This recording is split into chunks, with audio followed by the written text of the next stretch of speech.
سانپ کے کاٹنے کے واقعات میں تیزی سے اضافہ دیکھنے کو مل رہا ہے۔ گزشتہ 5 برسوں میں 42,000 سے زیادہ افراد سانپ کے کاٹنے کا شکار ہوئے ہیں۔ محکمہ صحت کے مطابق رواں سال 18,000 سے زیادہ کیسز رپورٹ ہوئے ہیں، جو اب تک کا سب سے زیادہ ریکارڈ ہے۔ سال در سال ان واقعات میں دگنا اضافہ ہوتا جا رہا ہے۔ اسی مدت میں 266 افراد اپنی جان بھی گنوا چکے ہیں۔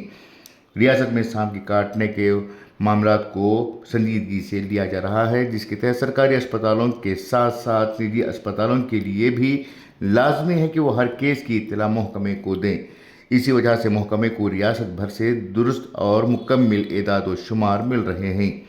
2021 میں جہاں کیس 1,000 کے آس پاس تھے، اب ان میں نمایاں اضافہ درج ہوا ہے۔ محکمہ صحت نے 2030 تک سانپ کے کاٹنے سے ہونے والی اموات میں 50% کمی لانے کا ہدف مقرر کیا ہے۔ اسی مقصد کے تحت متاثرہ افراد کو فوراً ایمبولینس سہولت اور بروقت علاج کی فراہمی کو ترجیح دی جا رہی ہے۔ آیوشمان بھارت آروگیہ کرناٹک اسکیم کے تحت سانپ کے کاٹنے کا علاج شامل کیا گیا ہے۔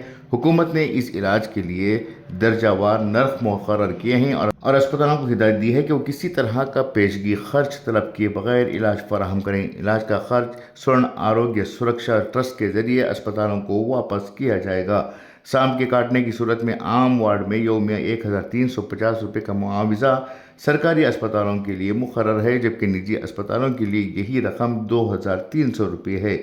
بغیر وینٹیلیٹر کے ICU کی یومیہ رقم بالترتیب 2,700 اور 8,800 روپے ہے۔ وینٹیلیٹر کے ساتھ ICU کی قیمت 3,375 روپے اور 10,350 روپے مقرر کی گئی ہے۔ محکمے کے ایک اعلیٰ افسر نے بتایا کہ ریاست بھر میں علاج کی دستیابی کو یقینی بنایا گیا ہے تاکہ سانپ کے کاٹنے سے اموات روکی جا سکیں۔ اگر متاثرہ شخص علاج میں تاخیر کرے تو جان کو خطرہ بڑھ سکتا ہے۔ ریاست کے تمام ضلعی اسپتالوں، تعلقہ اسپتالوں، کمیونٹی ہیلتھ سینٹر اور پرائمری ہیلتھ سینٹر میں اینٹی اسنیک وینم دوا بالکل مفت فراہم کی جاتی ہے۔ شکار شخص میں زہر کی علامت ظاہر ہوتے ہی رضامندی حاصل کر کے فوراً دوا دی جاتی ہے۔ سرکاری ڈاکٹروں اور عملے کو سانپ کے کاٹنے کے علاج کے لیے خصوصی تربیت بھی دی جا رہی ہے۔ ڈاکٹروں نے عوام کو مشورہ دیا ہے کہ سانپ کے کاٹنے کی صورت میں گھبرانے کی ضرورت نہیں، بلکہ زخم پر سخت کپڑا باندھیں۔ زخم کو کاٹنا یا منہ سے زہر چوسنے کی کوشش کرنا سخت منع ہے۔